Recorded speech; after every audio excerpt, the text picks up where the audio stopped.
மக்களுடைய அடிப்படை தேவை. பெரிய சாலைகளை தார் சாலைகளாக போடப்படும், சிறிய சாலைகள் பேவர் பிளாக் அல்லது சிமெண்ட் சாலைகளாக தரம் உயர்த்தப்படும். கழிவுநீர் கால்வாய்கள் உருவாக்குதல், சமுதாய கூடங்கள் கட்டுதல், பெண்களுக்கு மகளிர் சுகாதார வளாகங்கள் கட்டுதல், இப்படி பல அடிப்படை பிரச்சனைகளை தீர்க்கின்ற அரசாகத்தான் நம்முடைய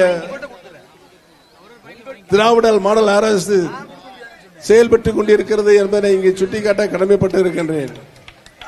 ஆக பெரியோர்களே, தாய்மார்களே, இப்ப நம்ம மாவட்ட செயலாளர் சொன்னார், குடும்பத்தில் கூப்பன் வரும் என்று. 8000 ரூபாய் மதிப்புடைய கூப்பன்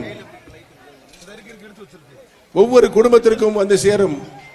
அந்த கூப்பனில் பல பொருள்கள் இருக்கும். உங்களுக்கு தேவையான பொருள்களை 8000 ரூபாய் மதிப்புடைய பொருள்களை நீங்களே தேர்வு செய்து கடையில் பெற்றுக்கொள்ளலாம் என்பதையும், விடியல் பயணம், அம்மா தாய்மார்களே, இப்ப பஸ்ல எல்லாம்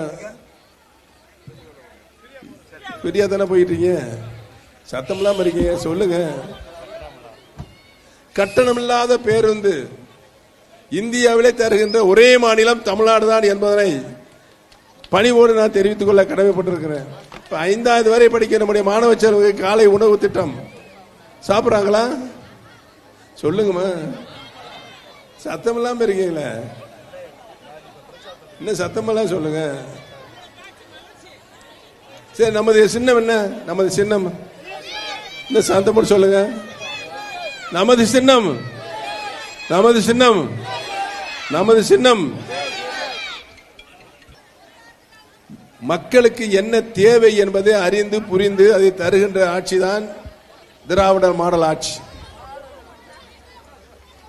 வர இருக்கின்ற சட்டமன்ற பொதுத் தேர்தலில் மீண்டும் தளபதி அவர்கள் என்று ஆண்டு கொண்டிருக்கின்ற தளபதி அவர்கள் மீண்டும் தமிழகத்தினுடைய முதலமைச்சராக வருவதற்கு போடி நாயக்கனூர் சட்டமன்ற தொகுதியில் உங்களில் ஒருவனாக பணியாற்றுவதற்கு பெரியவர்களே, தாய்மார்களே, உங்களுடைய பொன்னான வாக்குகளை நம்முடைய வெற்றி சின்னமாம் உதயசூரியன் சின்னத்திலே முத்திரையிட்டு வாக்களித்து என்னை